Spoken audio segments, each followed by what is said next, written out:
Does that mean it worked?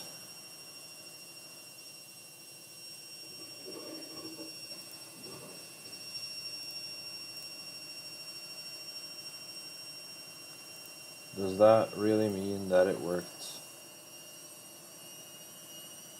Yes. Does that mean it worked?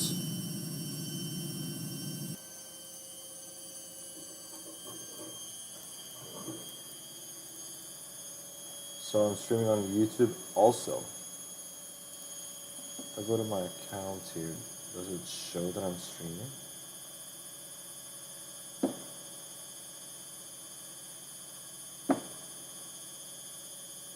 Yeah. Interesting. Interessante. Okay, now I'm getting a hold of it. What I want to do, something like this, I think. I want to be on TikTok because I want to comment on the things that are happening in the world. Why do I go to this one when I go to TikTok? That's better. Let's see what's happening in the world.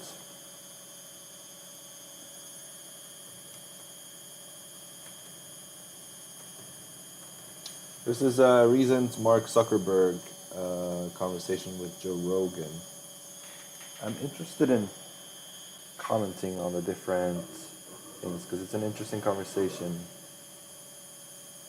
So it's going to be fun to see what people are saying about it. Let's see if you guys can. Finally, we're going to work with President Trump. Yeah. Okay, good. So here's somebody commenting on it. Is it just me, or is anybody else cautious and skeptical of Mark Zuckerberg's rebrand recently? We've seen this with a lot of big tech, Silicon Valley types, a lot of former DNC folks. Since Donald Trump's historic landslide victory in November, they've all done a 180. I haven't seen a transformation like this since Michael Jackson went from being black to being white. When Caitlyn Jenner went from being Bruce to being Caitlyn, it was less of a drastic transformation than I've seen from people like Mark Zuckerberg recently. Now they want to follow the money and go with the majority since Donald Trump won, but I have every right to be skeptical of them. Mark Zuckerberg was on Joe Rogan earlier today, once again in his baggy black t-shirt, his gold chain, and his perm hairdo like a 1960s housewife going to get a wash, and said this is his consistent look. He was on Joe Rogan saying that the Biden White House in 2021, they called him and screamed and yelled at him to censor and suppress certain content. Mark Zuckerberg, I know you're not going to like this video. It's probably a few hours until you take it down, but you look like a little beta male dweeb saying, well, they screamed. This is the sort of commenting that targets somebody's appearance. He's not being factual and he's not being objective here, so I'm going to skip this one because he seems like he's too much into his own emotions. These people from the Biden administration would call up our team and like scream at them and curse, and it's like these documents it's all kind of out there. Did you record any of those phone calls? I don't think we but I think I want to listen. I mean, there are emails. The emails are published. It's all kind of out there, and they're like, and basically it just got to this point where we were like, no, we're not gonna take down things that are true. That's ridiculous. This is just a conversation. I'd like to see more commentary.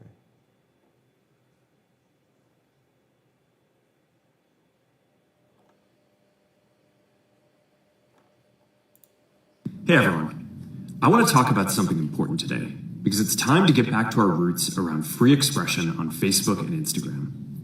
I started building social media to give people a voice.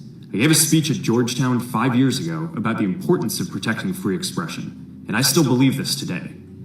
But a lot has happened over the last several years. There's been widespread debate about potential harms from online content. Governments and legacy media have pushed to censor more and more.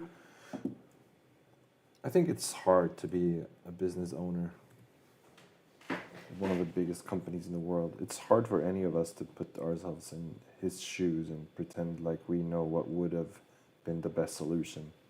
It doesn't make sense that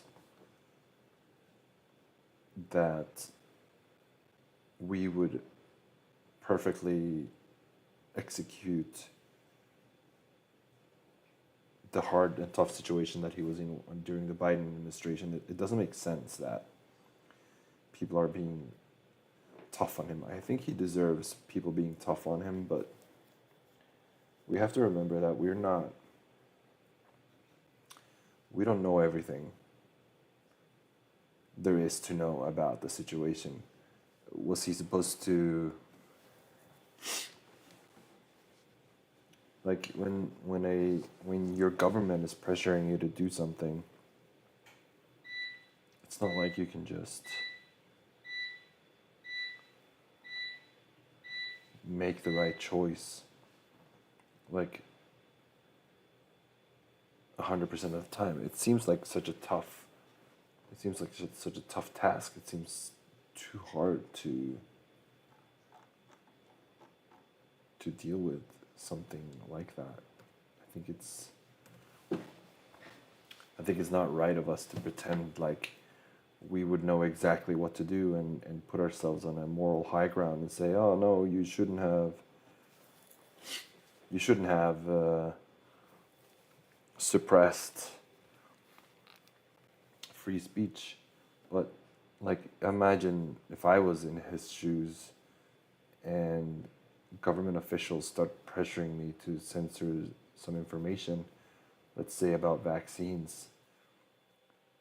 I think that I would know what is the morally right thing to do, because I am somebody who knows about free speech and how I want free speech to be expressed in the society. Like, I don't want to be, if I was a business owner, I wouldn't want to be somebody who blocks that. But if I was in a situation like his, and I have hundreds, maybe tens of thousands of people that are hired, and I've spent years and years and years building a service that I think is going to benefit humanity, and I've had the right intentions, and somebody pressures you to do something that you don't want to do, and you understand that if you don't follow suit, that it might make the people that you have employed for many years and the baby that you've built through this service and this company might be in jeopardy for not complying, like, I would have been in a really tough spot. And I can't say that I wouldn't succumb to the pressure, even though I knew what was the right thing to do. It's such an uncertain situation for him. Like, how can we expect him to know exactly what to do for the benefit of everybody? Like, that's such a big decision, and it's not right of people like us to, like, pretend like that we would know what to do. It doesn't make any sense. I'd like to see some more commentary here. Let's see what people say. These people. So I'm to believe the presidential administration was calling Facebook headquarters and they didn't record the phone calls. Every company has recorded phone lines. Of course they have recorded it. I absolutely believe they had. I think the reason Mark says that they don't is because he knows that he'll be pressured to release them, and he's trying to avoid to be pressured to do that. He's trying to make the situation easier on him, which is absolutely understandable.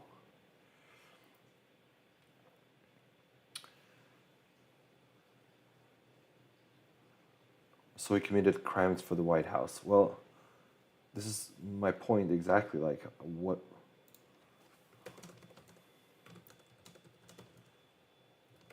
Like, you can't pretend like you know exactly what to do in a situation like that. If a criminal is putting a gun to your head and simultaneously a gun to the company that you've spent 2 decades building, like, you can't pretend like you know what you would do.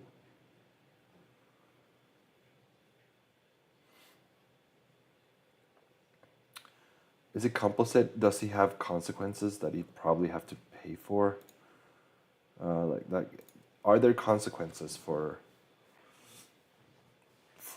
doing things like this? Of course. I'm not saying that he should take consequences. Maybe he already paid consequences. What do we know? I don't think these things should go should pass by without impunity. But we shouldn't look at Zuckerberg like, okay, yeah, he was pressured to do something illegal, but why aren't we focusing on the people who are pressuring to do something illegal, which happens to be the government of the most powerful country in the world? Like, we should wake up here and try to get our perspective straight. Like, yeah, it must have been really tough for him. Lisa says, in the next presidential office isn't going to do the exact same thing. He's just trying to keep his app relevant when it has run its course. When a specific government is pressuring you to do something you don't want to do, and then a new administration comes in that you perceive is that you believe and perceive is going to make it easier on you, of course you're going to play ball with them.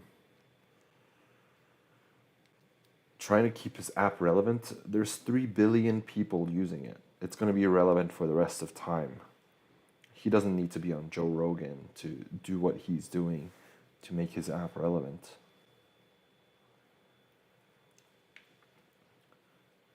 Is it just kissing the ring or legit? No, he's trying to tell his side of the story. And it's up to us to read in between the lines. He's not saying everything that he wants to say. He's saying it enough so that he stays out of trouble with the people that are pressuring him, and at the same time inform us about his side of the story. At least that's how I see it. Yeah, I don't believe it either that they don't have recorded calls, but that's not why he's saying that he doesn't have them. Yeah, me too. Grateful that the truth is coming out. Absolutely. I think this will have good.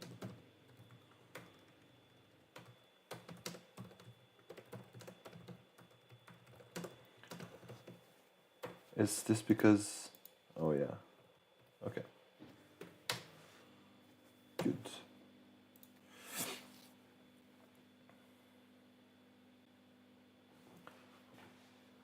Okay, let's look at another one. Somebody here commenting. Thank you guys for being here. This guy was just like really hostile. I don't care to comment on what he's saying. Let's see what this one says. Right, started off very pro free speech, free expression. And then over the last 10 years, there have been these 2 big episodes. It was the Trump election and the aftermath, where I feel like in retrospect, I deferred too much to the kind of critique of the media on what we should do. And since then, I think generally trust in media has fallen off a cliff, right? So I don't think I'm alone in that journey. I think that's basically the like everybody in 2020 was unsure about what was happening. Even like if we didn't know, there's a chance that they didn't know. And when I say they, I mean the owners and the board members of the biggest companies in the world. Like, it was uncertainty everywhere. And when there is a certain narrative being told in the media over and over again, day in and day out, what are you supposed to do as a business owner when the narrative is quite clear? It's the same everywhere, and people are starting to believe the narrative and repeating it. Like, of course you would defer to the mainstream media. It makes sense. the experience that a lot of people have had is, okay, it's the stuff that's being written about is not kind of all accurate. And even if the facts are right, it's kind of written from a slant a lot of the time. Of course. And then there was the government version of it, which was during COVID, which is okay. Like, it's like our government is telling us that we need to censor true things. It's like, this is a disaster. And it's, it's not just the U.S., right? I think a lot of people in the U.S. focus on this as an American phenomenon, but I kind of think that the reaction to COVID probably caused a breakdown in trust in a lot of governments around the world. Because I'm interested to hear what whoever is watching this feels about that. Like, that's true for me too. Before COVID, I was already waking up to the constant stream of negative news I had already had a terrible experience with the school system, so I kind of knew that governments who had control of how this school system was set up and systemized, that and that I didn't fit into it, and I saw around and I saw so many people that didn't fit into it, and I saw so many people that just went to school because they thought it was the right thing to do even though they didn't want to do it. Like, I already had an idea way before COVID that governments are not necessarily as efficient as we give them credit for. So when then COVID came, and then we were just pushed into believe something that, first of all, wasn't backed by anything other than fear and a stream of news that had a certain narrative. Like, I was skeptical from this very beginning of this. You can ask. It was clear to me that not everything was being said, and that's why I waited. That's why I didn't take the shot.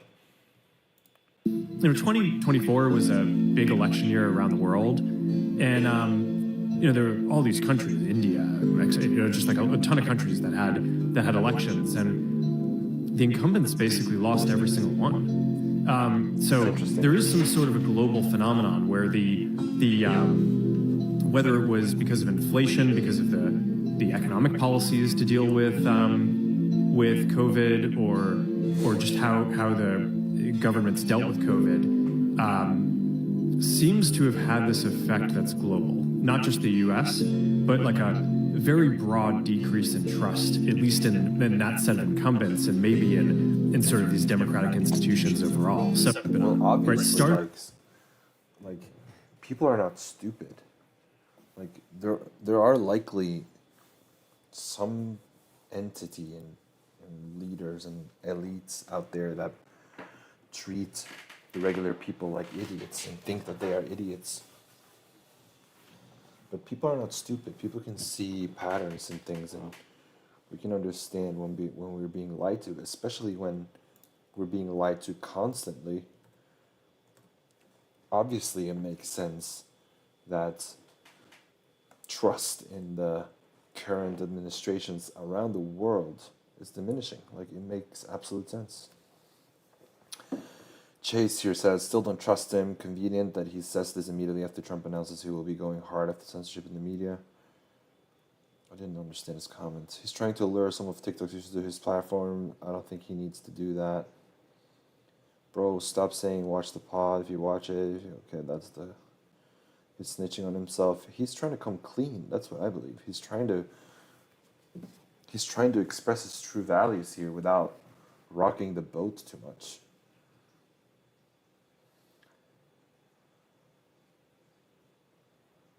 Yeah, I agree with the poster here. Yes, well, the reason he's being vague is because he's not trying to have the previous outgoing administration breathing him in the neck. And at the same time, he's trying to tell his side of the story, as I already said.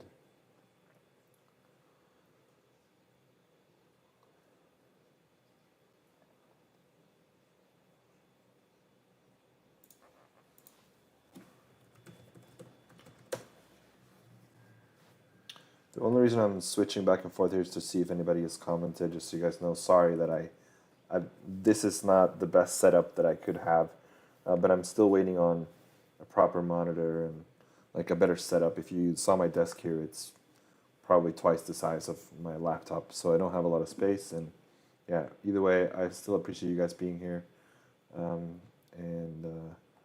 I hope it's bringing some sort of value. Yeah, I like reading comments here. It's interesting to see what people say across platforms. I like TikTok and X, but I've spent most of my time on X. Liz Churchill is somebody I follow, I think. Yeah, and she says, colluded with affairs of President make Hunter Biden's laptop story to disappear, conspired with Fauci to restrict the shape narrative around COVID, the efficiency of the vaccine and the mask. He funneled $490 million through left-wing progressive groups to influence 2020 votes in the swing states. So Liz is unable to put herself in the situation of somebody who is running the biggest social platform in the world. There's over 3 billion people, monthly users on this platform. Like it doesn't make sense that you think you know what would be the best course to take when somebody from the most powerful government in the world is pressuring you to do something or to fund something or to succumb to rules that you don't really want to succumb to. Like there's more to the story here than you're able to think up. Obviously she doesn't like Mark Zuckerberg.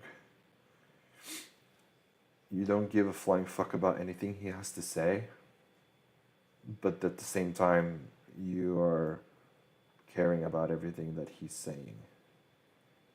I don't like this. I don't like this sort of negativity. This is what I usually do.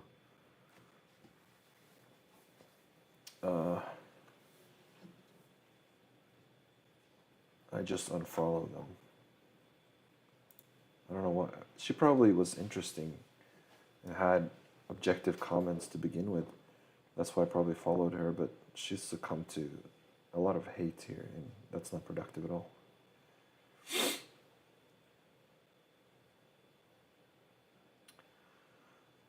This is a guy that I like too, Dr. Simon Godek.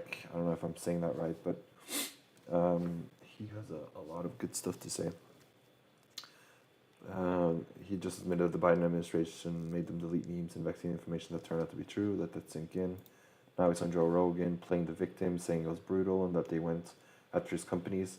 Like, what do you categorize him as, Dr. Simon? I'm not saying he's a victim. I'm saying he's being pressured to do something. Like, what do you categorize him as? If I'm in a back alley pushing a knife into somebody's chest and saying, give me everything you have, or I'll kill you, or I will, or at least I'll slit your throat and you'll bleed out, or I'll hurt you really bad and you'll lay here screaming for help. Like, if I threaten someone, are they and they don't, and if they give me their things because I'm threatening them, are they complicit in my theft? It doesn't really make sense what he's saying to me. But we fought back, lost jobs, business, even relationships were speaking the truth. Zuckerberg complied like the spineless coward he is. People were censored, silenced, discriminated. Yeah, but what would you do in a situation, mister? Like, you can't expect everybody to act in the way that you would have. Oh, you haven't even been in his situation, so how could you possibly know what you would do in his situation when, first of all, you've never been in the situation. You will probably never be in his situation. So you're just, in a way, like putting yourself on a pedestal and saying that you would have done the right thing when maybe you would have, but you can't know. Like, how much was at stake when he was pressured to do something he didn't want to do? Like his entire company and everybody who works there. Like, people think that just because they think they have great values, that everybody should have the same values. It doesn't make any sense. Now we want sympathy because the narrative shifted and there's finally safe for him to talk. Sorry, Mark, no amnesty for you. Like, of course there's amnesty for him. He was pushed, he was pressured. Like, what do you expect? Do I follow this guy too? I think I unfollowed him. I do want him though. I do like to have him in one of the lists here, I think, because sometimes he is already in the news. Sometimes he has some good things to say. Blair White. Who's this again? Is this the trans girl?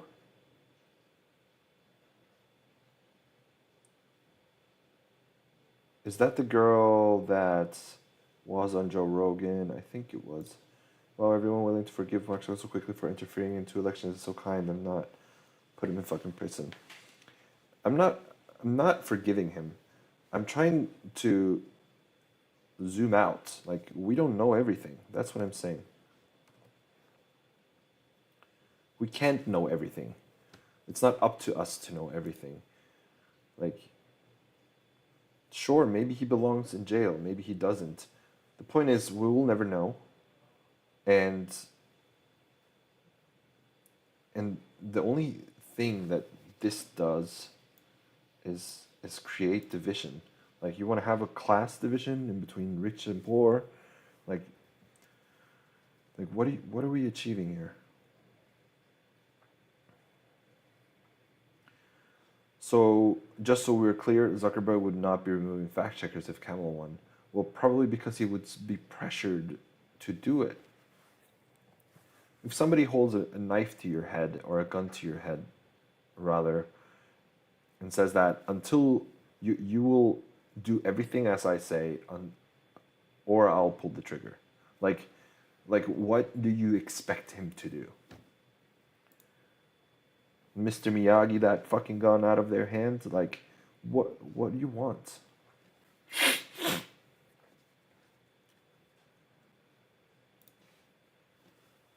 Curious.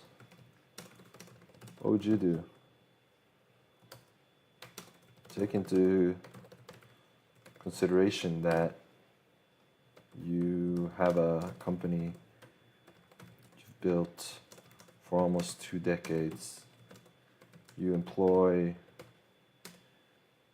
30K plus people. You have a gun to your head and are told they'll pull the trigger if you don't do everything they tell you. What would you do?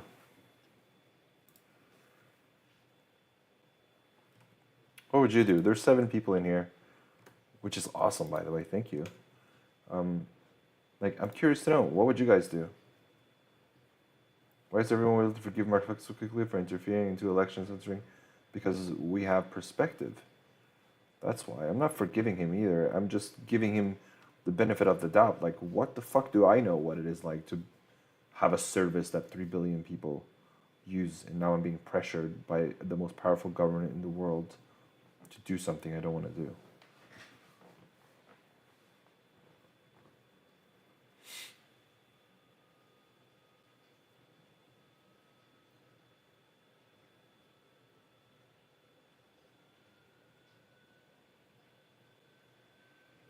It's not convenience.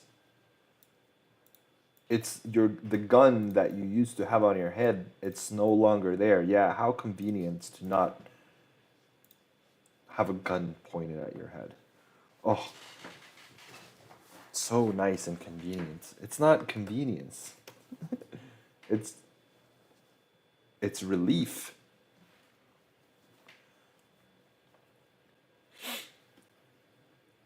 There's a lot of hate on here.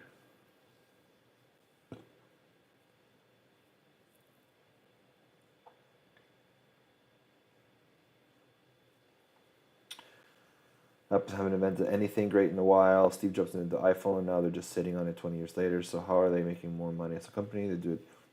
I havenn't seen this part. They actually, I haven't really invented anything great in a while. It's like Steve Jobs invented the iPhone, and now they're just kind of sitting on it 20 years later. And they actually, I think year over year, I'm not even sure they're selling more iPhones at this point. I think like the sales might actually be declining.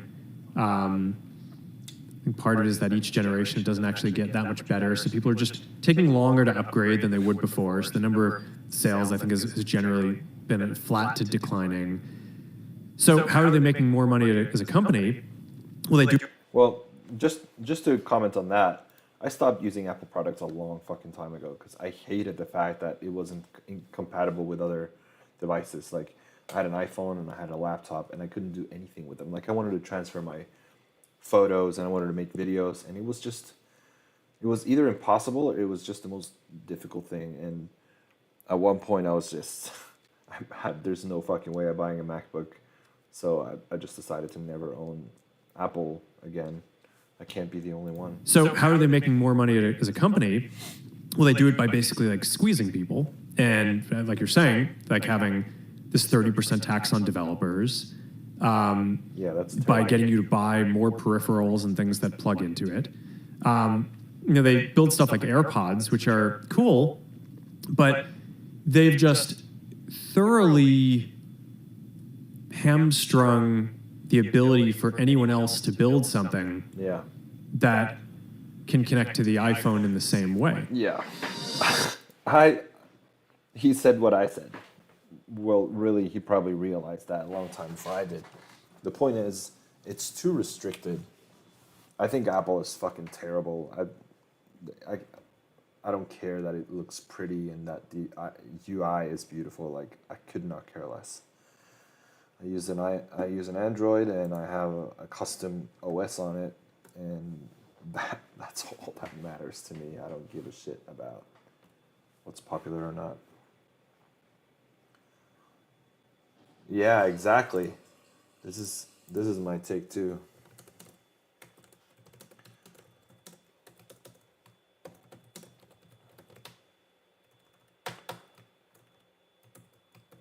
Elon Musk's decision was a moral decision?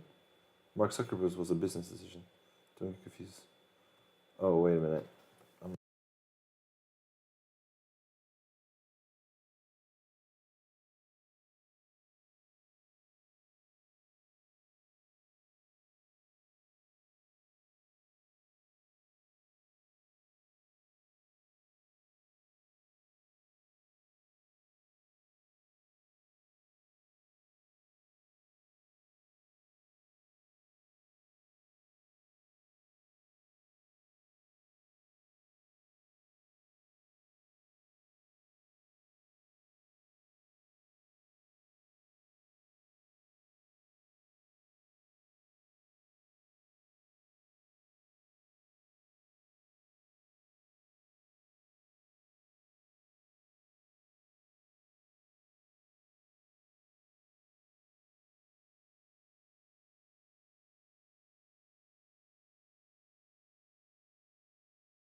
The good guys. And now I'm supposed to believe you're one of the good guys. You're one of the straight shooters now. Yeah. And now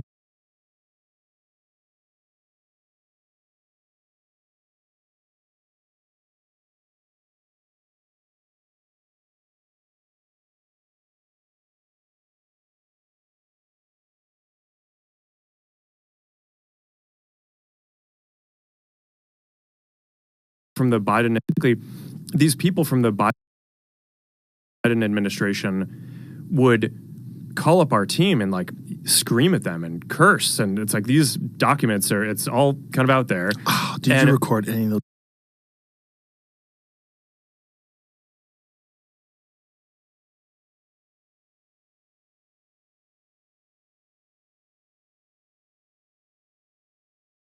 The Zuckerberg, Tim Pool, host of Timcast.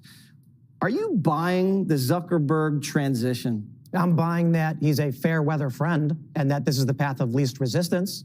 But hey, look, we're happy Trump won, so I'll take the power if he's shifting in this direction. But I think when you look at the Joe Rogan podcast, and he talks about, oh, they're yelling at us and they're forcing us to do these things. This only scratches the surface. Facebook built a portal for feds to log in to their company so they could flag misinformation. It has long been known, over a decade, that the federal government, the FBI, the CIA, I think the NSA, had backdoor access to Facebook.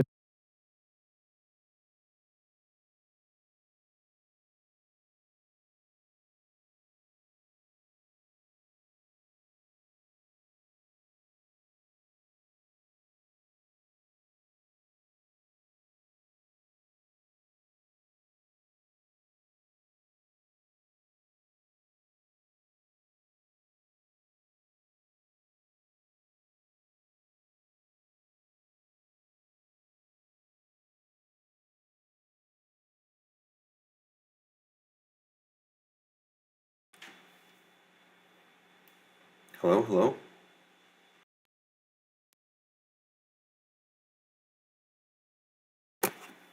Why is it not linked?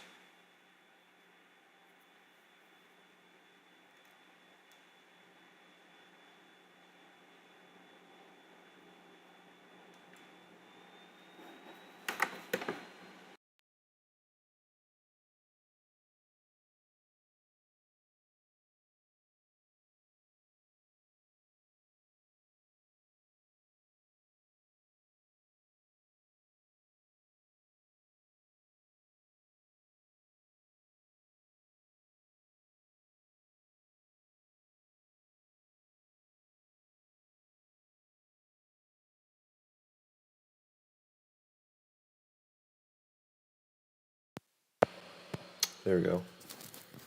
Do you hear me now? Hope you do. Is it better like this, maybe?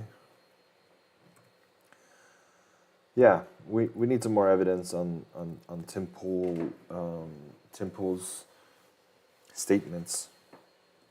I don't buy it that all his statements, like what is it backed by? As well as many other companies.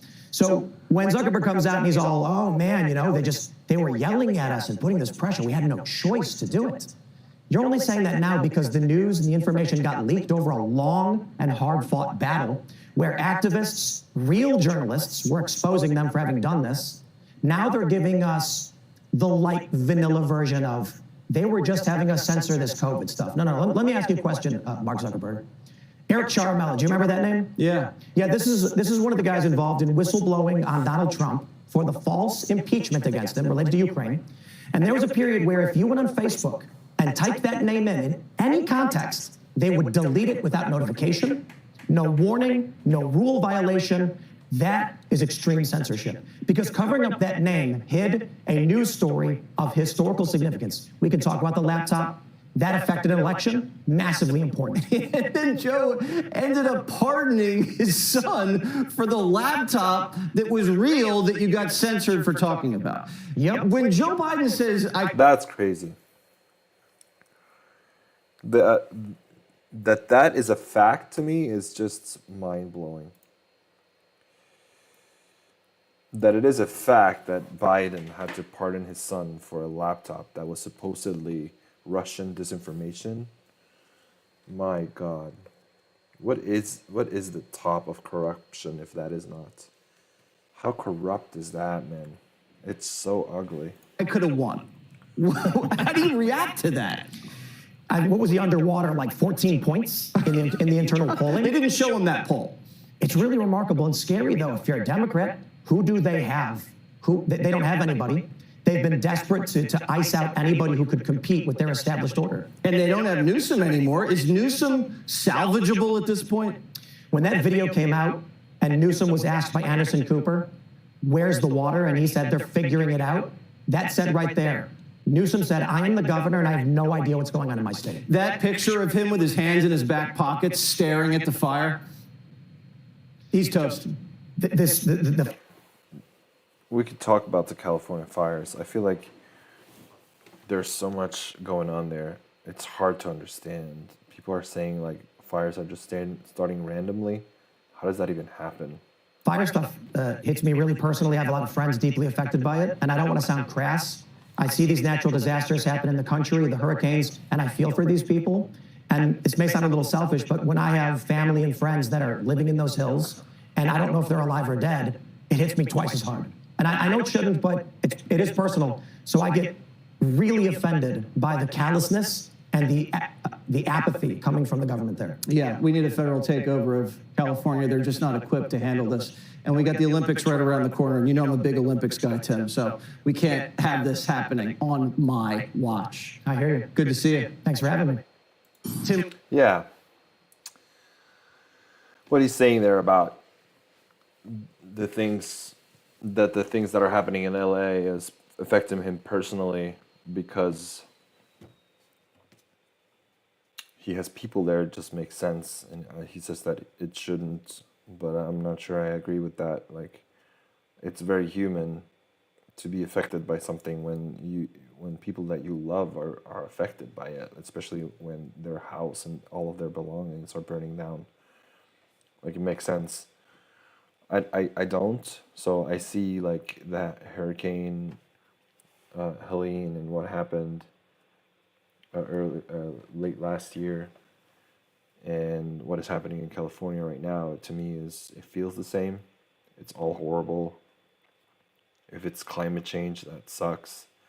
If it's arson, that sucks even more. But the fact that they weren't prepared when they know these things happen over there is just absolutely insane.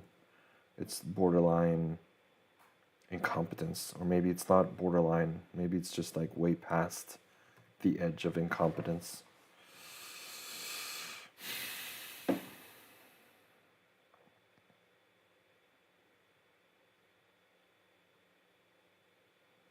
His platform is dying, and it has 3 billion users every month. I don't think they know exactly what's happening. Neither do I.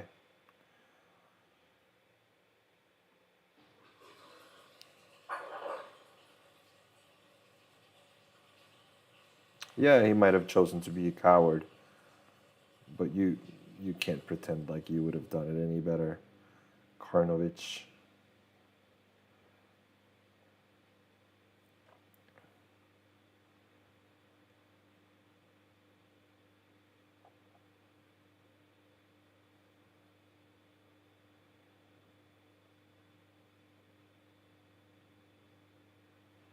Why did Mark Zuckerberg wait until Republicans won elections to do a 180 and admit and call out censorship?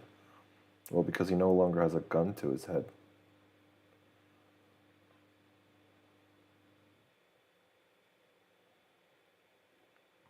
All right, maybe we switch. Maybe we try to find a different topic to talk about here for the last 18 minutes.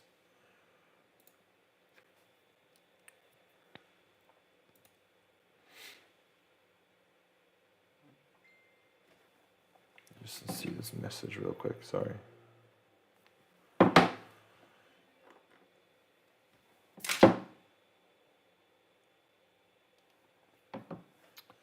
What if we see what other things are happening here on TikTok, what other people are commenting on? I think what I get here, since I'm in Spain, is more like Spanish stuff.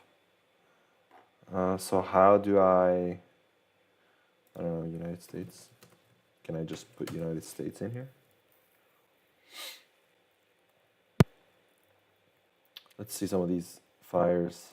क्या कभी अंबर से सूर्य बिछड़ता है क्या कभी बिन बाती Sorry if you Deepak guys जलता है if I exploded your ears right now. I'm not really sure what this is, but what is this? Is this real?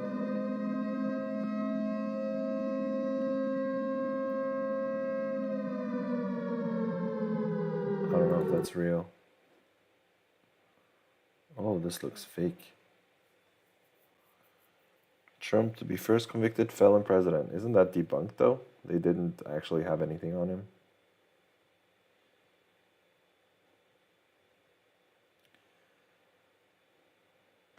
How do I see what's trending in the United States? Do I go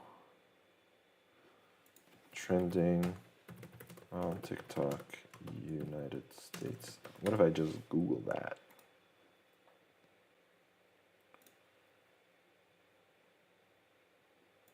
What's happening? Why is it so loud?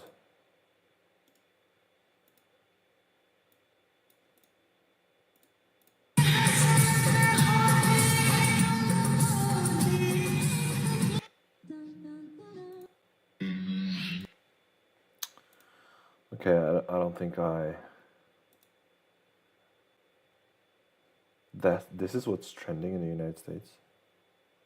Best motivational speech. Funny videos, 6.4 million.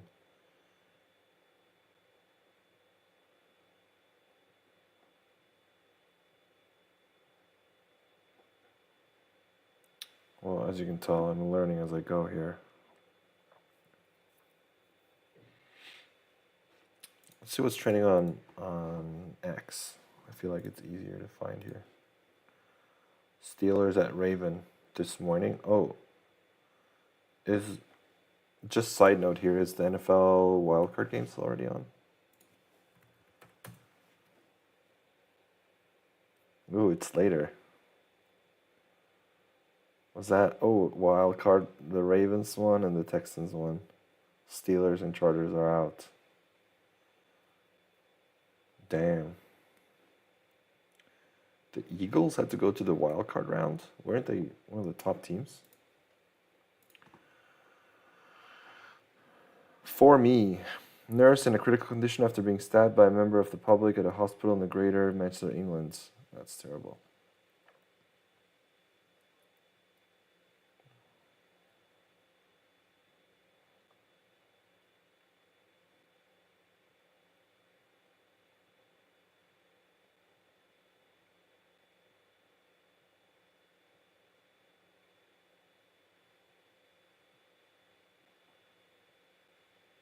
Slavery is still practiced in some parts of the world, yeah, for sure. It's sad that it's still a thing.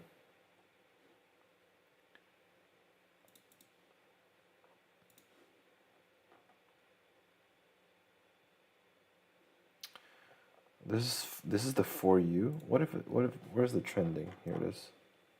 Chargers win, Steelers out. Herbert's, California, Kuto, whatever that is. Good Sunday. Go Bills, NFL playoffs. I don't understand how these things become Sunday vibes. Elon start. TikTok. TikTok is trending on X. Gavin Newsom lives with TikTok is lying that there's no water. Firefighters, there's no water. Well, firefighters have told me they have no water on this block, and you may be able to make out the ember storm that we're in the middle That's of insane. right now. This house is going to be a total loss. They have no water to put on this fire. Well, firefighters have told me.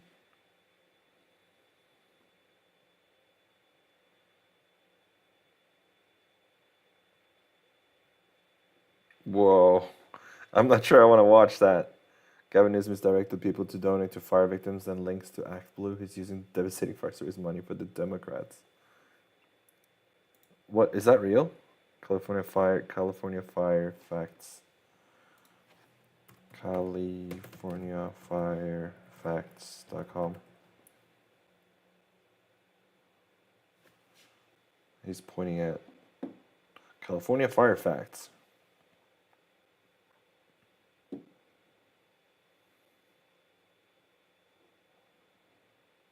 Yeah, I mean, when you have to make a...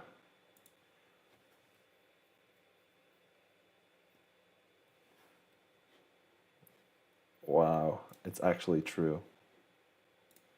When you have to make a facts page, I don't think I don't think you're that much of an honest person. But yeah, campaign for Democrats is the fire. Donate to California Fire Foundation. And then it goes to the Democrats. That's insane, bro. Oh boy. I like this guy. He has long videos though. In celebration of 1 million on X, throwback to 1 million on TikTok, this is the dig into who owns the stock market, who really owns everything. BlackRock? But who owns BlackRock? That's the $1 trillion gig. Yeah, that's an interesting one. Video that I made, laying the groundwork of understanding so that we're all going to understand this now that we're here. So let's break it down real simple. If you're going to go grocery shopping at a corporate grocery store, all these corporations are owned by these institutions. They're highlighted in red if they're on all 4 of these sheets. They're darker orange if they're on 3 of them, and light orange if they're on 2. And there's only a couple that only appear once. It's mostly the same money. But we go deeper. If you go for the biggest tech companies, it's basically the exact same list for all 4 of these. That would be Vanguard, BlackRock, State Street, Fidelity, T. Rowe Price, Geode, which is similar to Fidelity Associated, JP Morgan, Morgan Stanley. And then Northern Trust is on 3 of them, and Capital World Investors is the exact same thing as Capital Research and Management Company. So you might think, okay, these are the institutions that own the whole stock market. But who owns them? And see, if you've been around here for a minute, you already know. they all own each other. Just a giant cross ownership pool. And this is where it gets really interesting. Because see, way back before I even posted a single video, I was sitting in my office reading this report from an anonymous user on Reddit. And he had noticed the exact same thing that I'm talking about right now. And he wrote a program to put all that data into a visualization so we can see who owns who. And I'm about to show you what he figured out. Let's take BlackRock, for example. This is a list of the top institutional owners of BlackRock and how much of the company they own. And if you visualize it, it looks like this, where the whole square is all of BlackRock's stock, and they get a percentage of that square based on how much they own. And the important colors to note are that white symbolizes us, retail investors, and gray symbolizes insiders that work at the company. So that would be like Larry Fink's stock, among other people. And everything else is other giant corporations, investment banks, like BlackRock themselves own a little bit. State Street owns some. Capital World Management owns some. Bank of America owns some. You see how this works? But then you think about it and you're like, well, wait a minute, because all of these institutions are owned by other institutions, right? So what if we put that data in here? Well, he did. And it looks like this. And you realize that all of this that was owned by Merrill Lynch is actually owned by all of these other institutions. And a little bit of us, retail, up there at the top. But here, we've only replaced Merrill Lynch's section. What about all of these guys? Well, then it looks like this. Remember, white is retail investors like you and me. And everything else is giant mega corporations. And if you That's a very small fraction. I didn't know it was that small. That's pretty insane. We're filling in all those corporations with their corporations. You see how this program's working? And so then we simplify it to just black, gray, and white. And this is who owns BlackRock. White is retail investors like you and me. Gray is insiders at all of these corporations like CEOs and other executives. And black is just corporations owning each other. We'll call it megacorp. This is the same process done for Bank of America and for State Street. Wow. And for Best Buy, Amazon, Macy's. Groceries, food, ingredients, building and selling homes, even less white, meaning us, retail ownership. As far as I can tell, there's only one company on the entire stock market that is not owned by megacorp. Can you guess who it is? Do you know? It's GameStop. Except that this photo's out of date, because it's from a few years ago. It probably looks more like this, if you believe the public info, which is a big if. But more on that another time. This is not a video about GameStop. This is about megacorp. Because see, when all of the owners own each other, all of their interests are aligned. Yeah. BlackRock wants State Street to do well because State Street wants BlackRock to do well because they both own each other. So who is the real final boss behind all the money? Well, isn't that the million-dollar question? And ever since I've been asking those more important questions, my follower growth went from this to this. So you're not going to find those answers on this channel. You're going to have to go follow me in other places. All I'll say for now is that the next time you buy a product from a corporation like Nike or Costco or Best Buy or Amazon or any of these corporations, you're buying it from the mega corporation. They're all owned by the same big money. And it's all one big siphon, just vacuuming money out of our pockets up to the people on top. We'll make another video about how exactly they do that shortly. Do you imagine sitting in the boardroom of that megacorp, like a meeting of the megacorp boardroom members? Thank you to everyone that is here and here and here. Maybe that's what Alex Jones discovered in the Grove. What is it called? Your support means the world to me, and it allows me to do this work to help support small businesses and help look for like the truth of what the heck's going on in this world. For all you guys that have been here since the beginning, you are legends. I notice you in the comments. I see you. I appreciate you, even if I don't get to as many comments and as many DMs as I used to. For all the people that have helped me do the digging, that have given me tips, that have collaborated along the way, I love you. You're amazing. Please never stop being curious. Do your own research. Don't trust the government, and get ready for a lot of censorship in 2024. So the very first video I ever posted on my page back in May of last year was about who owns everything. It only took us 8 months, a couple hundred videos, and 1 million followers to get right back to the exact same question. Who owns everything? That's interesting. Like, it does make sense to me that when there are big corporations that own each other and they own the majority of market share in every industry in the world, that they would want each industry to fit into the other one. I meant feed into the other one. Like, terrible food makes you sick, which requires medicine. Medicine doesn't fully heal you, it puts a bandage on you, and then you sort of heal, and then you go back to eating bad food, and then you get sick again, and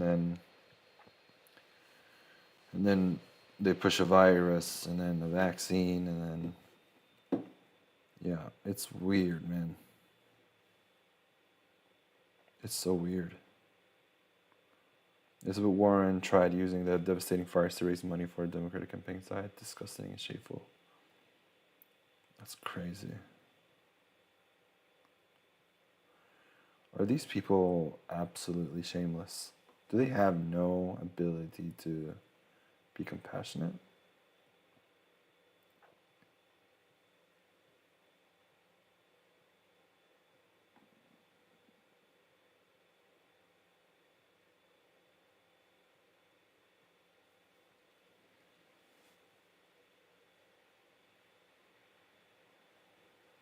Oh, it's so sad what's happening in LA, man.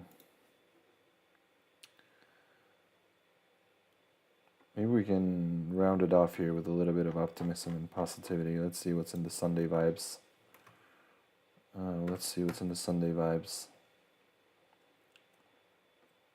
Man, I love dogs. Oh, look at these beautiful dogs. A cafe has created a door sensor that only opens for people when they smile. Is that real?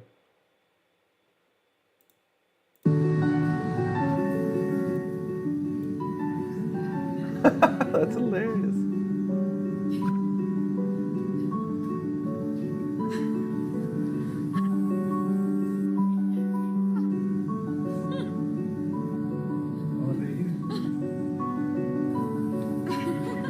That's pretty cool. Yeah, steak and eggs, baby. I eat steak for breakfast. Steak and eggs.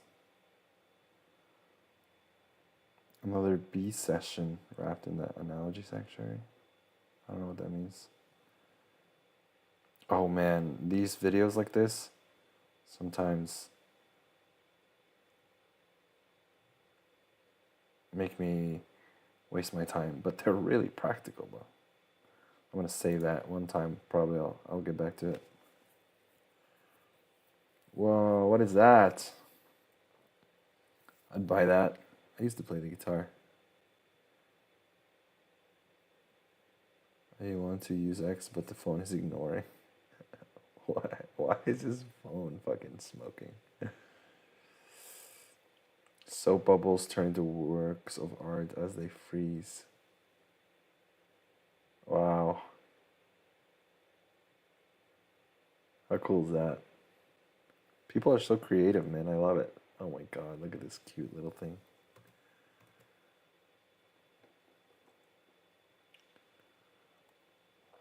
Sherman the pig. Beauty begins the moment you decide to be yourself. Dude, I kind of agree with that. There's so much in this world that we are not forced, but we are incentivized by doing what everybody else is doing. And we are incentivized not in a sense of like we're getting rewarded. We get punished. No, the reward is to not get punished. It's to not get ostracized. It's to not get shunned by your community. It's to be accepted. It's to be eligible to receive kindness and love. Like, there's no reward. It's just avoid being pushed out of your community. And that's so weird. But at the same time, when we think about who owns what in the video of Ian, like, who benefits from people not being themselves? They, of course. How do they do that? Well, if you're constantly trying to be like everybody else, and what everybody else is doing what they do to fit in, and fitting in follows a narrative that requires somebody to be a certain way, to do certain things, to say certain things, to fit in, then everything just feeds itself. It's just a constant loop of fitting in instead of doing what you want to do, saying what you truly mean, saying what truly is in your heart. But we get trapped. We get trapped by thinking that we have to go to school and that we have to work on the thing that we went to school for. And now, with our new job that we got from going to school, we're being bribed by our own paychecks to keep the lifestyle that we have, and now we can't give that up because obviously you worked so hard for it, so now you're stuck in that work life that you have that you don't want to have, but you have it because you think you have to, because you need money, and you need money to pay for the things that are going to help you survive. And you get stuck in this, ugh.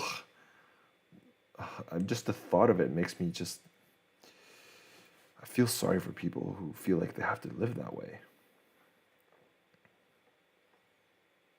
It seems like such a tough way to go about your life. What's this? Oh, I'm not sure. I want to watch that. Challenges are not top signs. They are a guide to something bigger. That's true. I used to believe I needed to dodge my challenges. Unfortunately, we were coddled when we were young. We weren't taught to. When I say we, I mean my siblings and I weren't taught to take responsibility for how we felt. We were taught that the right thing to do is to blame whoever is making us feel a certain way, which is a terrible way to live too. So it took me a fair amount of years to shake that pattern away.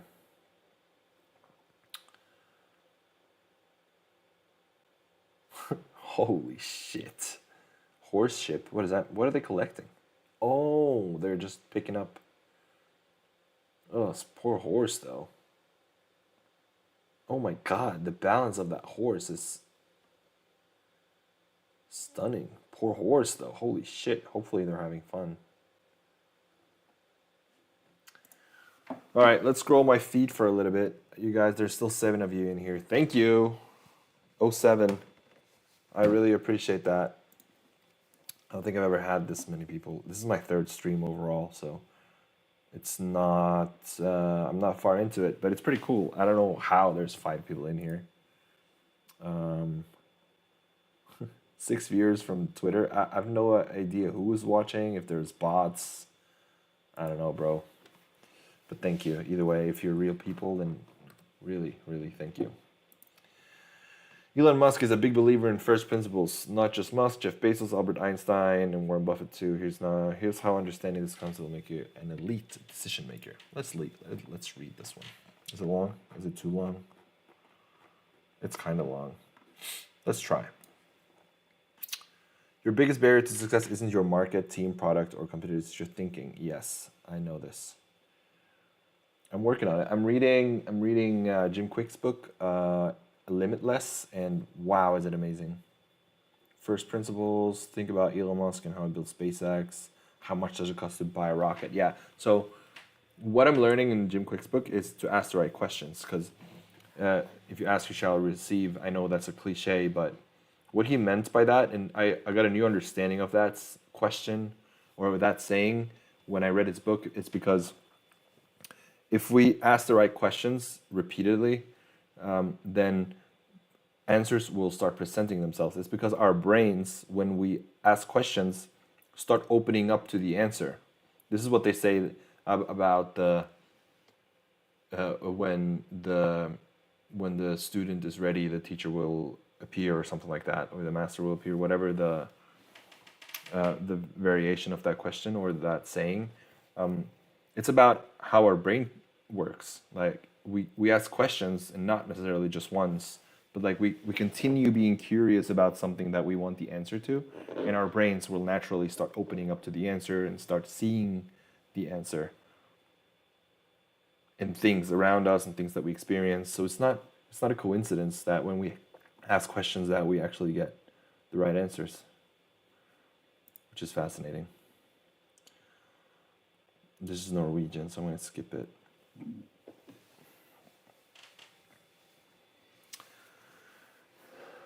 Bill Ackman has, I really enjoy reading his stuff. I didn't know about him before he started popping up in my feed. I don't know what he does, but Pershing Square, I'm not sure what that is. I just know that he's a really successful entrepreneur. Putting out fires before they spread does not seem like a serious technological challenge in the world with SpaceX, XAI, and Anduril Tech. I don't know what that is. Anduril Tech. So Elon Musk and Paul Malucky, why don't we start a company that uses satellites, AI, and drone technology to put out fires before they spread? That's a great fucking idea. You can envision satellite monitoring, rapid drone investigation, and drone swarm water delivery. The number of drones sent to extinguish the fire and the nature of the extinguishing agent, water, foam, dry or wet, chemicals, etc., would be a function of the nature and scale of the fire. No human lives will be put at risk, and there is no risk of DEI involvement in drone selection. What do you think? I would love to invest, and it would be very good for real estate values in California. One could envision drone tankers for the big fires. Wow. I love that idea. Please, make this happen. I want to see this come to life. Like, how cool is that? Like, that use case is fucking amazing.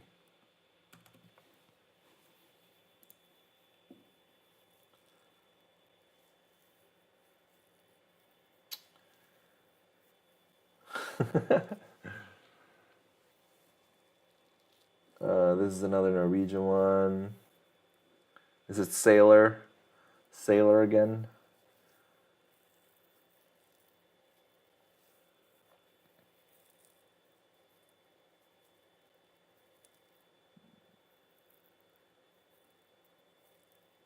Wow, I have a little miner going on in the background here. You don't hear it, but that's like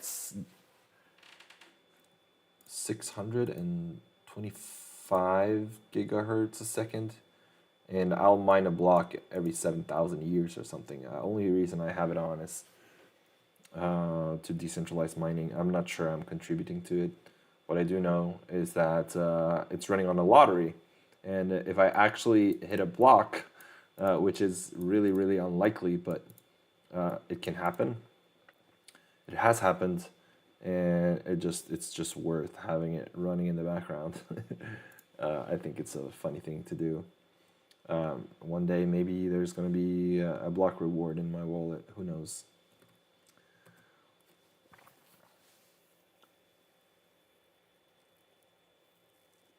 There's a lot of Bitcoin in here. While I appreciate RFK wanting to remove seed oils from foods, I can't get behind his authoritarian tendencies of using the power of the government to ban them or to force companies to use tallow. Why is authoritarianism too popular among Republicans? I don't know. Is it totalitarianism? Is it forcing you to become healthier? I understand the idea that when they are forcing you to do something, they're not allowing you the freedom to choose. Thus, it's authoritarian. I get that idea. But it's like, am I an authoritarian parent if I only feed my kids healthy food? It's something to ponder. My girlfriend gave me an image of an eyeball for Christmas. Is this romantic or insane? Is that an eyeball? It looks like it, but it could be depicting something else.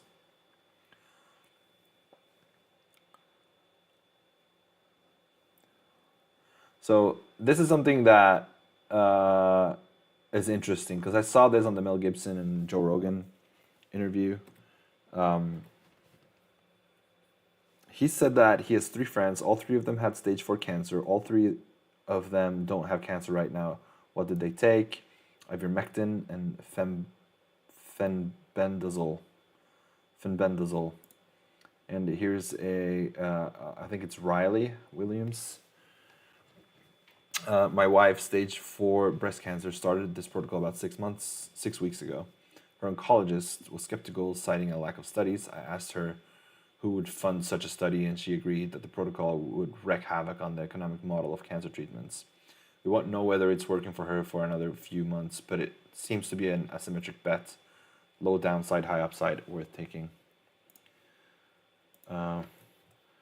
Please keep us posted on this. Maybe I would love to. Like, I mean, this is a real life case study. So it would be fun to see. Not fun because it's about cancer, but it would be really interesting and insightful to see. Maybe you can put I'll follow him, I guess. And then I'll put the thing on to see, the bell on to see the development of that, which is really interesting. The happiest people I know aren't chasing big houses or fancy cars. They're building tiny businesses that let them work 3 to 4 hours a day and spend the rest of their time actually living life. Yeah. That is my goal. Kylie Kelsey fires back at Joe Rogan fans after taking podcast crown. Who's that? Why are women able to talk their way out of tickets when they get pulled over, but guys are not? Isn't that obvious? No, maybe it's not obvious. Well, because the women have the ability to use the sex card, and guys don't, typically. Don't get me wrong, shared pool mining. Okay, this is Bitcoin related. I don't want to talk about it. I've never seen a bigger backpedal ever. But when it went from 2 weeks to flatten the curve. Yeah, but I mean, isn't it just understandable though? Isn't it just...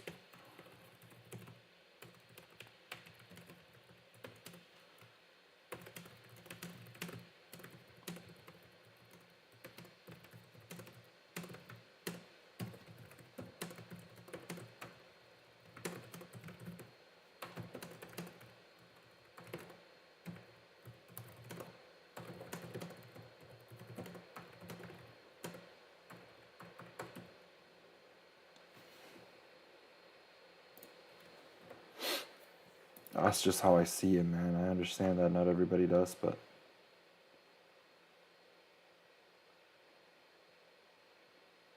I want to watch this one later. And now I'm supposed to believe you're one of the good guys.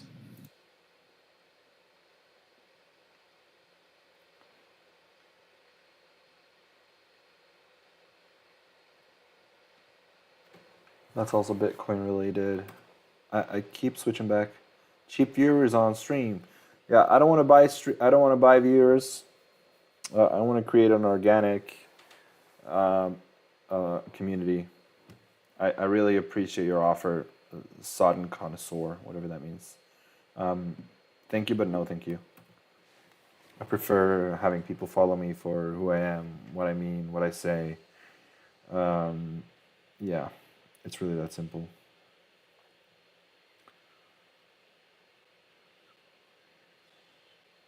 Elon made a moral decision. Suck made a. I said this tweet I saw somewhere else. Somebody took that. I don't know who posted it first, but I've seen this one earlier in the stream. Never seen another woman sit down like France's First Lady Brigitte Macron does. I think that's a man, though.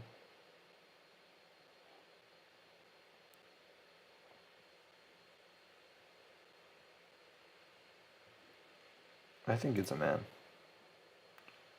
I mean, just look at the way they are maneuvering themselves. From martial law in California? I'm not sure I want to get into that. Oh, let's see what he says. This is biblical level destruction. And the city of LA is hosting the Olympics in 4 years. There's no way we can showcase LA to the world. A full federal takeover is needed. Invoke the Stafford Act. The state's overwhelmed. Martial law might have to be declared. Biblical level destruction. What does that even mean? Is it just like a way to embezzle his perspective on it?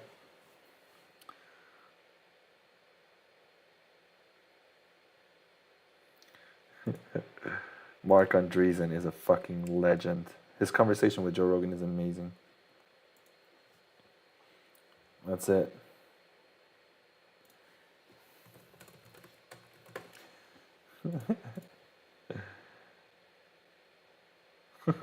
This one's good too. I am once again asking you to blame this on climate change and not the failure of our policies. That was a terrible Bernie Sanders impersonation. I used to like this guy, but then I just realized it's just, yeah, I don't like him anymore. He's saying the same thing like every Democrat, and most Democrats are just fully woke. Teens go without phones for 21 days. The results are shocking. This is what happens when teens go 3 weeks without their phones. Teens report less anxiety, being more sociable, getting better sleep, and being more active. Teachers report kids are more prepared to learn and have improved communication skills. If students go to school to learn and socialize, why are phones allowed at all?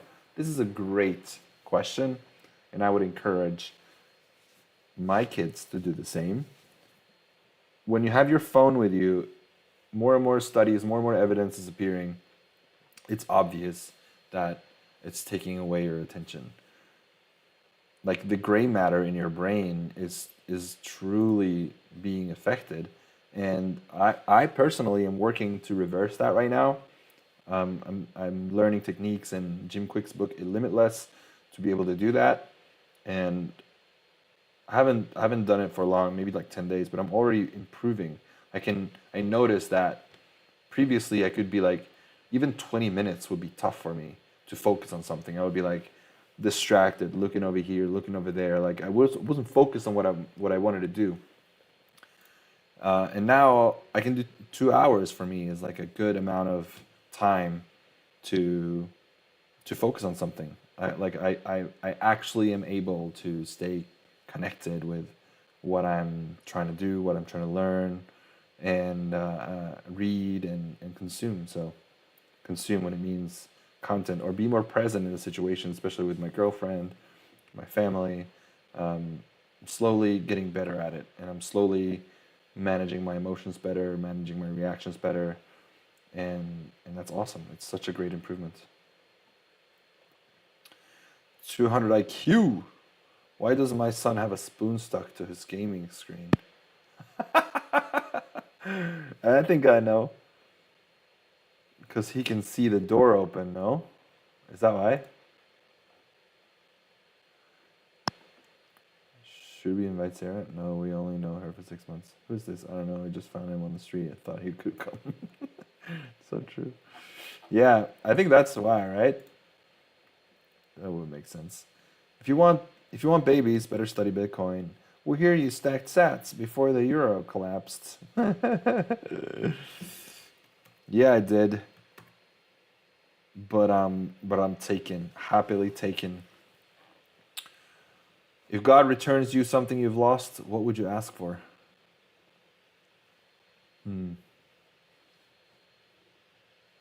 If God returned something to me that I had lost, what would I ask for? My ability to be fully present in every moment.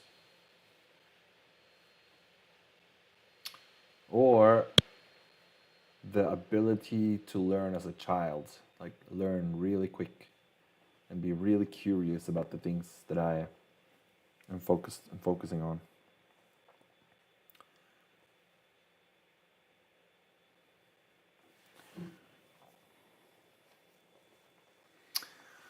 Okay, how many hours are we in now? An hour and 20 minutes.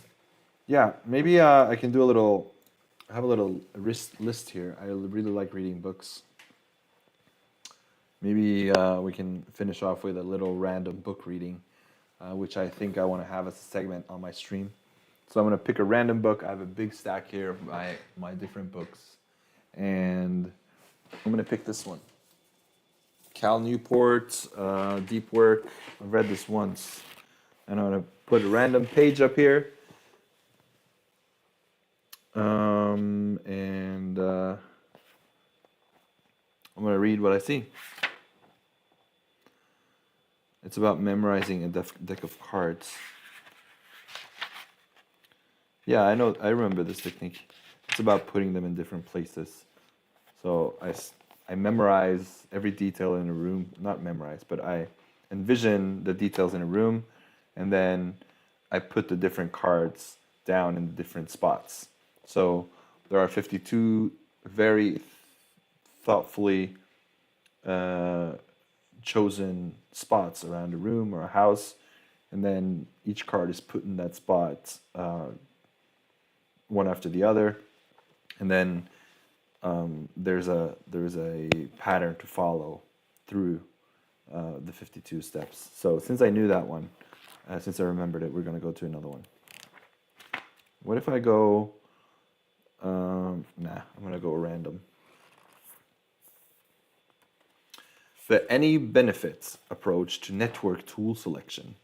You're justified in using a network tool if you can identify any possible benefit benefit to its use, or anything you might possibly miss out on if you don't use it. The problem with this approach, of course, is that it ignores all the negatives that come along with the tools in question. Maybe this wasn't actually the right book. Let's try another one. Let's go with Rick Rubin's The Creative Act, A Way of Being. This book is amazing. I haven't read the entire thing because each chapter can be read individually or separately, is the word. And I'm going to pull up a single chapter and see what we can find here. The chapter I pulled up first was Inspiration. It appears in a moment, an immaculate conception, a divine flash of light, an idea that would otherwise require labor to unfold suddenly blooms in a single inhalation.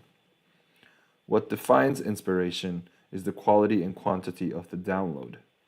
At a speed so instantaneous, it seems impossible to process. Inspiration is rocket fuel powering our work. It is a universal conversation we yearn to be part of. The word comes from the Latin inspirare, meaning to breathe in or blow into. For the lungs to draw in air, they must first be emptied. For the mind to draw inspiration, it wants space to welcome the new. The universe seeks balance. Through this absence, you are inviting energy in. Interesting. The same principles applies to everything in life. If we are looking for a relationship when we are already in one, then we are full. There is no room for the new to enter, and we are unable to welcome in the relationship we want. To create space for inspiration, we might consider practices of quieting the mind, meditation, awareness, silence, contemplation, prayer, any ritual that helps us fend off distraction, and papancha. I don't know what that means, papancha. Breath itself is a potent vehicle to calm our thoughts, create space, and tune in. It cannot guarantee that inspiration will come, though the vacancy may draw the muse into play. Taken more spiritually, inspiration means to breathe life into. An ancient interpretation defines it as the immediate influence of the divine. For the artist, inspiration is a breath of creative force drawn in instantly from outside of our small selves. We can't be sure where the spark of insight originates. It's helpful to know it's not us alone. When inspiration does arrive, it is invariably energizing, but it is not something to rely on. An artistic life cannot be built solely around waiting. Inspiration is out of our control and can prove hard to find. Effort is required and invitations are to be extended. In its absence, we may work on other areas of the project independent of this cosmic transmission. Epiphanies are hidden in the most ordinary of events. The casting of a shadow, the smell of a match igniting, an unusual phrase overheard or misheard. A dedication to the practice of showing up on a regular basis is the main requirement. Dedication to the practice of showing up on a regular basis is the main requirement. To vary your inspiration, consider varying your inputs. Turn the sound off to watch a film. Listen to the same song on repeat. Read only the first word of each sentence in a short story. Arrange stones by size or color. Learn to lucid dream. Break habits. Look for differences. Notice connections. One indicator of inspiration is awe. We tend to take so much for granted. How can we move past this connection and this desensitization to the incredible wonders of nature and human engineering all around us? I need to read that again. How can we move past this connection and desensitization to the incredible wonders of nature and the human engineering all around us? That's an awesome question. How can we move past this connection and desensitization to the incredible wonders of nature and human engineering all around us? Most of what we see in the world holds the potential to inspire astonishment if looked at from a less jaded perspective. Train yourself to see the awe behind the obvious. Look at the world from this vantage point as often as possible. Submerge yourself. The beauty around us enriches our lives in so many ways. It is an end in itself, and it sets an example for our own work. We can aim to develop an eye for harmony and balance, as if our creations have always been here, like mountains or feathers. Ride the wave as long as it can be ridden. If you are fortunate enough to experience the strike of inspiration, take full advantage of the access. Remain in the energy of this rarefied moment for as long as it lasts. When flowing, keep going. If you're a writer and you tap into a stream of ideas before bed, you may want to stay with it until dawn. If you're a musician and you've reached your goal of creating 1 song or 10 songs, yet the music is still coming, capture all you can. The work yielded may not be used in the current project, but it may be of use another time, or it may not. The task of the artist is simply to recognize the transmission and stay with it in gratitude until it truly runs its course. In terms of priority, inspiration comes first. You come next. The audience comes last. These are special moments and are to be treated with the utmost devotion. Our schedules are set aside when these fleeting moments of illumination come. Summon your strength and commit yourself on behalf of this offering, even when it arises in an opportune time. This is the serious artist's obligation. John Lennon once advised that if you start a song, write it through to the end in that sitting. The initial inspiration has a vitality in it that can carry you through the whole piece. Don't be concerned if some of the parts are not yet all they can be. Get through a rough draft. A full imperfect version is generally more helpful than a seemingly perfect fragment. When an idea forms or a hook is written, we may feel that we've cracked the code and the rest will take care of itself. If we step away and let that initial spark fade, we may return to find it's not so easy to rekindle. Think of inspiration as a force not immune to the laws of entropy. Wow.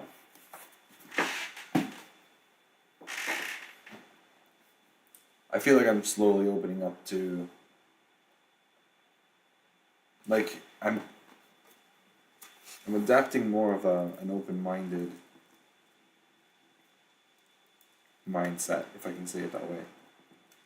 For many years now, I've been really closed in. I've pretended like I know everything, and I've acted like I know everything, and I've been really angry and annoyed at elites. I've been angry and annoyed at people in power, and I've acted and talked and spoken as if I know everything, but I absolutely do not. And I'm slowly pushing away that mindset. I'm not only pushing it away, but I'm replacing it with more of curiosity, like curiosity for things that actually matter to me in my life. And I'm slowly noticing a mood shift. Like I can deal with my everyday life issues and challenges in a more effective and powerful way. So I think that's a great way to end this one. An hour and a half seems like a good time for me right now. I'm gonna spend the next half hour eating something. It's time for some dinner for me. I hope you guys enjoyed it. Hope you guys had fun. There's 7 of you in here, but none of you have commented, so I'm left believing these are bots. But regardless, if you're not bots, thank you for being here. I really appreciate it. I'll keep it going. This is what I want to do. I want to have... yeah, I'm not going to tell you what I want to have. I'm just going to create it. So once again, thanks. I hope you guys have an awesome rest of your weekend. I'm going to set up a schedule, a more consistent schedule, so that you can all expect me a certain time. Deuces.